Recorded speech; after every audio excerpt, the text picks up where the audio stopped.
여러분 안녕하십니까? 월요일 CJB 아침 뉴스입니다. 일반계 고등학교 쏠림으로 특성화고가 정원조차 채우지 못하는 현상 아주 오래된 문제점인데요. 그런데 근래 들어서는 상황이 달라지고 있습니다. 특성화 고등학교 충원율은 치솟고 있고 묻지마식 일반고 선택 현상은 크게 완화되고 있습니다. 그 이유를 조상우 기자가 알아봤습니다. 대학 진학이 보편하면서 정원 채우기 급급했던 특성화 고등학교. 하지만 특성화고에 대한 학생들 인식이 근래 변화한 모습입니다.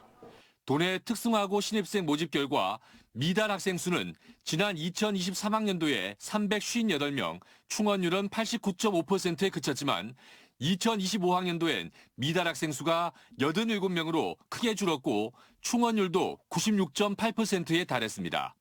우선 나만의 진로를 찾는 학생들의 주관이 뚜렷해졌습니다. 일반고갈 성적은 됐지만 오빠가 이제 저희 학교를 나왔는데 오빠를 보고 이제 저도 빵을 만들고 싶다는 생각을 하게 되어서 이제 저희 충북 비즈니스고 학교를 오게 되었습니다. 대학 진학과 취업, 두 마리 토끼를 쫓을 수 있는 것도 강점으로 부각되고 있습니다.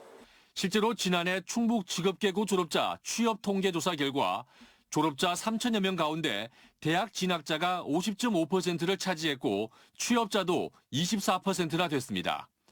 특성화고 충원율 상승은 일반고 지원율 감소로 나타나 일반고 지원자들의 합격률이 거의 100%에 수렴하는 수준이 됐습니다.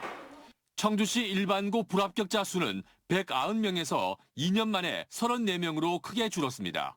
학과 개편 등 특성화고에 대한 투자와 지원이 계속되어 왔는데 이런 것들로 인해서 올해의 경우 특성화고에 대한 지원이 좀 늘었다 이렇게 볼 수가 있고 물가 급등과 내수 침체 장기화 등 불안한 경제 상황도 일반고와 특성화고 간 균형을 찾아가는 원인으로 분석되고 있습니다.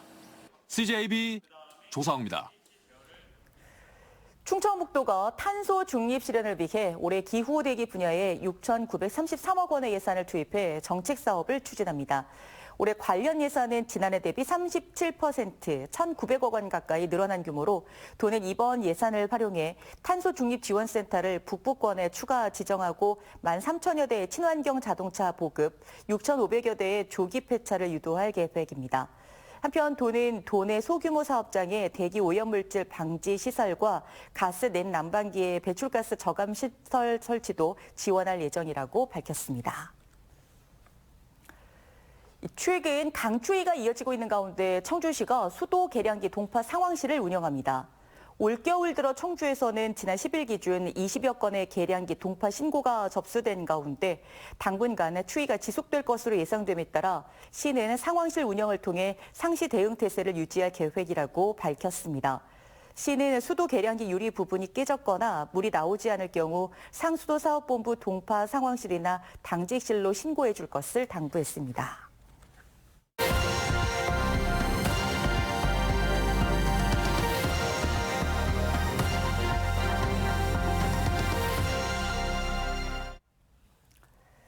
제주항공 여객기 사고에서 원인 가운데 하나로 주목받는 게 새떼입니다. 이 공항시설법상에도 공항 주변에는 새를 유인할 수 있는 음식물 쓰레기 처리장이나 식품 공장, 과수원은 금지되어 있죠. 하지만 이런 금지 시설이 사천공항 주변에도 수두룩한 것으로 드러났습니다. KNN 이태훈 기자가 취재했습니다. 사천공항에서 6km 정도 떨어진 진주시 쓰레기 매립장입니다. 진주시 내 생활 쓰레기와 음식물 쓰레기를 처리하는데 곳곳이 까마귀 떼입니다. 공항시설법상 음식물 쓰레기 처리장은 새를 유인할 가능성이 있어 공항 주변 8km 안에는 들어설 수 없습니다. 하지만 이 시설은 법이 시행된 2018년 이전에 만들어졌습니다. 사천공항 인근의 식품 가공 공장입니다. 역시 공항 주변 3km 안에는 들어설 수 없는 시설입니다. 기포 공장 못 들고 냉채도 못 들고 이래 좀 해요. 오랑에 오리가 좀 많다. 사천시도 이번 사고 이후 뒤늦게 진상 파악에 나선 상황. 현재까지 드러난 사천공항의 주변 금지 시설은 과수원 5곳과 식품 가공 공장 2곳 등 모두 10곳입니다. 김포와 양양, 무안에 이어 4번째로 많습니다. 버드 스트라이크 발생률이 무안에 이어 2번째로 높은 사천공항으로서는 무시할 수 없는 위험 요소입니다. 지자체 입장에서는 업무 내용 자체를 몰랐을 확률이 많습니다. 국토교통부에서 이번에는 지자체하고 협업을 해서 철저하게 안전조치를 좀 할 필요가 있습니다.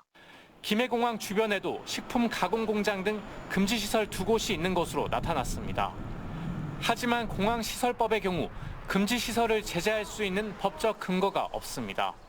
공항 주변 금지 시설에 대한 과태료 처분과 이주 명령, 보상 조치 등을 할 수 있도록 공항시설법을 신속하게 보완해야 한다고 생각합니다. 특히 무안과 사천, 김해 등 8개 공항은 조류충돌예방위원회를 구성할 때 조류학회 전문가 등을 포함시키지 않은 것으로 확인돼 사고 예방에 다시 한번 허점이 드러나고 있습니다. KNN 이태훈입니다.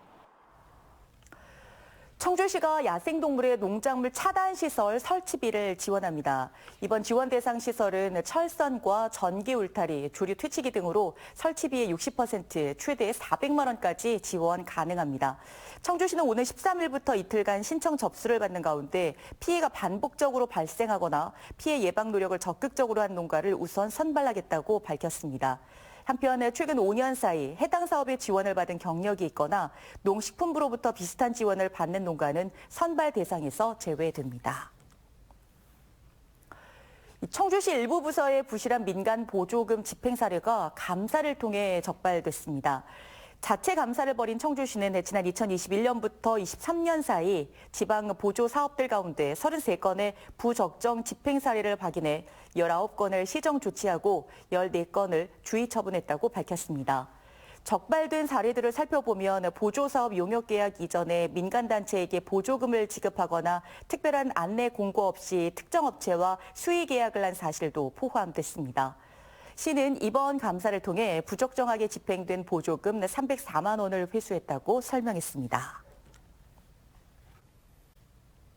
CJB 아침 종합 뉴스를 마칩니다. 고맙습니다.